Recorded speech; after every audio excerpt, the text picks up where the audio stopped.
तो आज की हमारी इस क्लास में हम वीवीए माइक्रो प्रोग्रामिंग पे बात कर रहे हैं। वीवीए माइक्रो प्रोग्रामिंग पे हम डिस्कस करेंगे आपके साथ डेटा टाइप।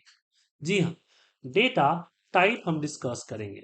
हम यहाँ पे सब्जेक्ट देते हैं और यहाँ पे हम आर आर लिख के ब्रैकेट ओपन क्लोज कर देते हैं और यहाँ हम अपना लूप देते हैं। रिकॉर्डिंग वीडियो वीडियो हाँ, एक मिनट, मैं रिकॉर्डिंग की परमिशन दे देता हूँ। मैं माफी चाहूंगा कि आप लोगों को रिकॉर्डिंग की परमिशन नहीं दे पाया। चलिए, तो हमने लास्ट टाइम में डेटा टाइप दिया था, मतलब किसी भी एक वेरिएबल पे हमने डेटा स्टोर करना सिखाया था। चाहे डेटा नंबर के, डेट, टाइम और टेक्स्ट के फॉर्मेट में है। अब हम बात करेंगे अब ऑब्जेक्ट डेटा टाइप, जिसमें हम एक ऑब्जेक्ट को स्टोर करना सिखाएंगे। जैसे कि मैंने यहाँ पे लिया कि dim R as a range. हमने क्या लिया? R as a range. और हमने यहाँ पे किया कि सेट आर इक्वल टू, हमने बोल दिया सिलेक्शन। ठीक है, तो क्या रन होगा? सिलेक्शन आई थिंक रन नहीं होगा।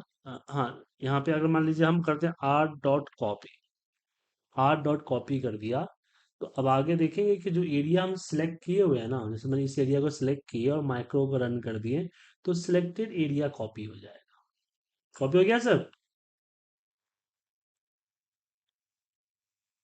तो मतलब ये हुआ कि सिलेक्शन की जगह पे जो हमने लास्ट टाइम, याद होगा, हमने बड़े बड़े कॉम्प्लिकेटेड रेंज बनाए थे कि एंड जाना, अप जाना, लेफ्ट जाना, राइट जाना। तो उससे अगर आपको बहुत सारे काम करने हैं तो वहां प्रॉब्लम होगी। इसलिए हम यहाँ पे रेंज डिफाइन करते हैं और इस रेंज के ऊपर अपना का पूरा एक सिलेक्शन कर लीजिए, या फिर मान लीजिए कोई पर्टिकुलर रेंज है, जैसे मैं बोल दिया कि सी, यहाँ पे डालता हूँ कि वर्क बुक्स, वर्क बुक्स में हमने बोल दिया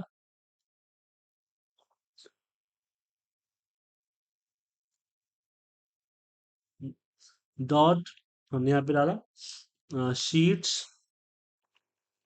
शीट्स के बाद यहाँ पे हम डालते हैं शीट वन डॉट रेंज। हमने डाल दिया A1 से A65, या जो भी देना चाहते हो, या B10 कर दीजिए, जो भी करना चाहते हो कर सकते हो आप। अब आगे चल के इतना लंबा लाइन आपको ना लिखना पड़ेगा, आगे सिर्फ क्या लिखना पड़ेगा? आर लिखना पड़ेगा। वेंकटी, समझ में आया आपको सर? ये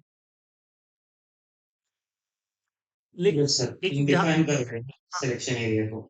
नहीं नहीं, सिलेक्शन एरिया को नहीं, हमने क्या किया, एक एरिया को नाम दे दिया आर। ये जो एरिया दिख रहा है ना, इस एरिया को हमने क्या मान दिया, एक नाम दे दिया, आर दे दिया। आगे अब मुझे इस एरिया, इस पे कुछ भी करना होगा, हम क्या पे, किस पे करेंगे? आर पे करेंगे। समझ गया? Okay okay. Yes sir. उसी तरह से मान लीजिए मुझे सीट्स का नाम देना है। जैसे अगर मान लीजिए कि सीट थ्री है, तो मुझे सीट थ्री पे कुछ करना है, तो बार बार सीट थ्री देने से अच्छा है कि हम यहाँ पे लिख देते हैं वर्क, यहाँ पे डिम दे दीजिए, हाँ डिम डब्लू एज ए, हमने कर दिया वर्कशीट, वर्कशीट। अब यहाँ पे याद रखिएगा, जब भी हम कोई ऑब्जेक्ट डिफाइन करते हैं तो उसके ऊपर जो असाइन होता है वो सेट से होगा, याद रखिएगा, क्योंकि डायरेक्ट डब्लू करेंगे तो नहीं देगा आपको। तो सेट डब्लू इक्वल टू, हमने यहाँ पे दे दिया शीट्स। शीट्स में क्या? तो शीट थ्री। कल क्या डेट में मुझे शीट थ्री पे कुछ भी करना है, शीट थ्री का नाम चेंज करना है, तो लिखेंगे W name equal to data, या कुछ भी नाम लिख दीजिए। तो अब सीट के ऊपर, सीट थ्री के ऊपर कुछ भी करना चाहते हैं तो उसको हम डब्लू पे करेंगे, तो सीट थ्री रिकॉग्नाइज हो जाएगा। Okay sir? तो इसका यूज क्यों होता है? जैसे कि मुझे, मैं बड़ा सा एक मैक्रो बना रहा हूँ, उसमें मुझे एक रेंज के ऊपर या सीट के ऊपर या एक्टिव फाइल के ऊपर बहुत सारे काम करने हैं। ठीक है,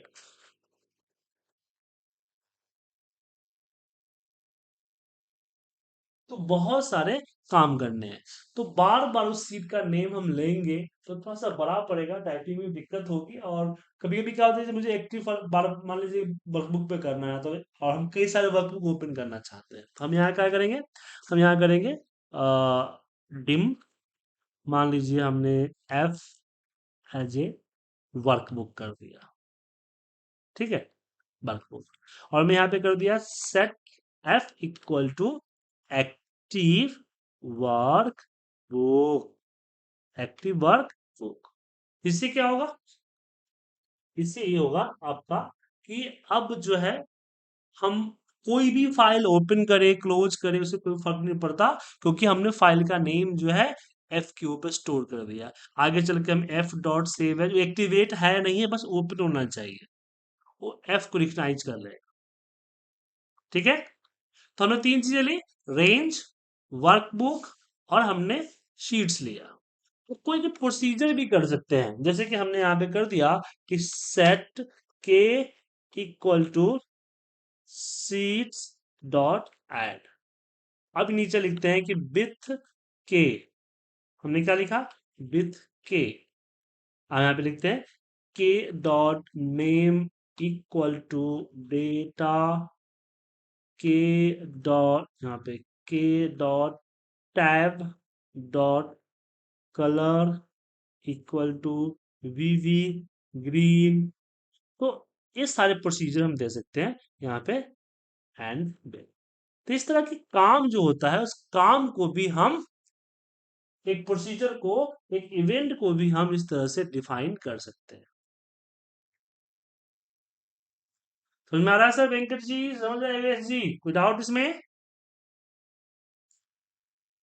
मृदुल जी, कोई डाउट इसमें? चलिए, नहीं सर।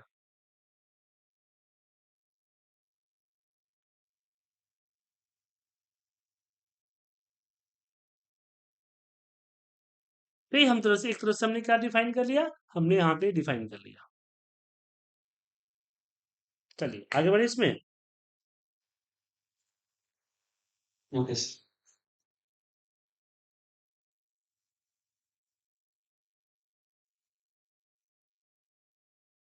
अब इसमें एक हो गई, ये हो गया हमारा ऑब्जेक्ट टाइप। इस तरह से और भी आगे ऑब्जेक्ट वगैरह के बारे में डिस्कस करें, लेकिन फिलहाल बता दिए कि इस तरह से हम डिफाइन करते हैं।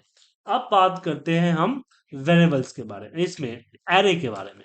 जैसे मान लीजिए मुझे 5 एरे चाहिए इंटीजर के लिए, तो आप क्या करेंगे, डिम यहाँ पे A comma B comma C comma D comma E as a long, ये करेंगे। तो यहाँ पे A equal to 50, B equal to 60, इस तरह से बाकी को लॉन्च करेंगे। इससे बेटर है कि हम एक काम कर सकते हैं कि ए, इसके अंदर हम लिख देंगे 1 to 5 एज ए लॉन्ग। क्योंकि डेटा में वैल्यू स्टोर करना होगा, तो हम यहाँ पे करेंगे ए, और ए के अंदर लिख देंगे A1 equal to 5 50, B sorry A2 equal to 60। समझे सर? तो जब आपके पास बहुत सारे डेटा टाइप्स है लेकिन सेम कास्ट का होना चाहिए, अभी क्या है कि एबीसी को हम अलग अलग टाइप के डिफाइन कर सकते हैं, लेकिन इसमें क्या है कि इसमें आपको सेम टाइप होना चाहिए। अगर आपने लॉन्ग किया सब लॉन्ग ही स्टोर होगा, बाकी स्टोर नहीं होगा। ओके सर, एरे हुआ तो इसको बोलते हैं सिंगल डायमेंशन एरे, मतलब कि इसमें एक ही रो है, 1 से 5।